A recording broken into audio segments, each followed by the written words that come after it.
টানা কয়েক ঘন্টার অবিরাম বৃষ্টিপাতে ফুলে ফেঁপে উঠেছে গোমতী নদীর জলস্তর।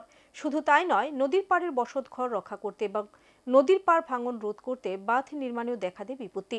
যা নিয়ে কালো মেঘের অন্ধকার দেখা দিয়েছে এখন মহকুমাবাসীর মধ্যে। বর্ষা শুরু হবার আগে বাঁধ নির্মাণের কাজ শেষ করা না হলে আগামী দিনে এক কঠিন পরিস্থিতির সম্মুখীন হতে হবে মহকুমাবাসীকে, এমনটাই আশঙ্কা করছেন সচেতন নাগরিকরা। সোমবার গভীর রাত থেকে কালবৈশাখী ঝড় বৃষ্টি শুরু হয় গোটা গোমতী জেলা সহ উদয়পুর মহকুমা জুড়ে।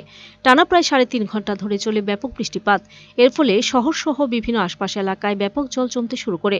অন্যদিকে গোমতী নদীর জলস্তর বাড়তে শুরু করে বৃষ্টিপাতের জেরে 2024 সালে আগস্ট মাসের 21 তারিখে ভারী বন্যার কারণে উদয়পুর সুভাষ সেতু সংলগ্ন 3টি বাড়িঘর নদীগর্ভে চলে যায়। এর ফলে ঘরছাড়া হয় পরিবারগুলি। নদী ভাঙন রুখতে ইতিমধ্যে সিমেন্টের বোল্ডার ও লাল মাটি ফেলা হয়েছে, কিন্তু সোমবার রাতে টানা বৃষ্টিতে লাল মাটি ভেঙে নদী গর্ভে ইতিমধ্যেই চলে যাচ্ছে। এ নিয়ে আবারও কালো মেঘের অন্ধকারের ঘন ঘটা দেখা দিয়েছে। যদি খুব শীঘ্রই মাটি ভাঙন না আটকানো যায়, তাহলে নদী গর্ভে চলে যেতে পারে বাড়িঘরগুলি, এমনটাই আশঙ্কা প্রকাশ করা হচ্ছে। এখন দেখার জেলা প্রশাসন ও মহকুমা প্রশাসন থেকে কি ভূমিকা গ্রহণ করে, সেদিকে তাকিয়ে রয়েছে উদয়পুরবাসী। আজকের ভোর রাতের বৃষ্টিতে গোমতী নদীর জল অনেকটাই বেড়েছে।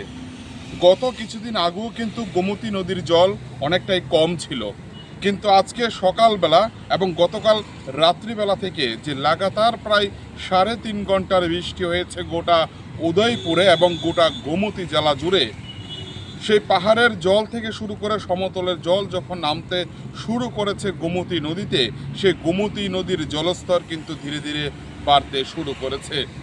যে ছবি আপনারা দেখতে পাচ্ছেন, সে ছবিটি কিন্তু আজকের দিনের ছবি, এবং আমরা উদয়পুরের ছনবন লাগোয়া সুভাষ সেতু থেকে সেই ছবিটি আমরা নিয়েছি এবং আপনাদেরকে বোঝানোর চেষ্টা করেছি যে কতটুকু জল বেড়েছে।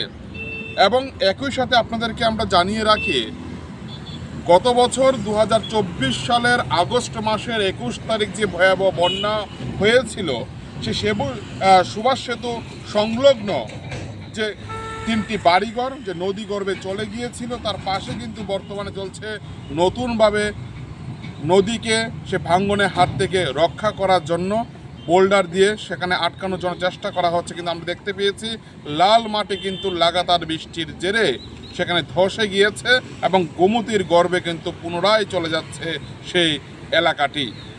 রীতিমতো কিন্তু তা নিয়ে ব্যাপক চাঞ্চল্য ইতিমধ্যেই সৃষ্টি হয়েছে উদয়পুরে। এখন দেখার বিষয়, প্রশাসন থেকে খুব তাড়াতাড়ি এই কাজটি করা হয় কিনা। যদি না করা হয়, তাহলে কিন্তু আগামী সামনের বর্ষা আস্তে আস্তেই আরও ভয়ানক রূপ ধারণ করতে পারে সুভাষ সেতু সংলগ্ন সেই যে এলাকাটি ভেঙেছে গত বর্ষাতে, সেই এলাকাটি কিন্তু আবারও ভাঙনের পথে যেতে পারে এবং নদীগর্ভে তলিয়ে যেতে পারে বলে আশঙ্কা প্রকাশ করা হচ্ছে। উদয়পুর থেকে বিপ্লব দে, সার্চ ইন্ডিয়া TNN।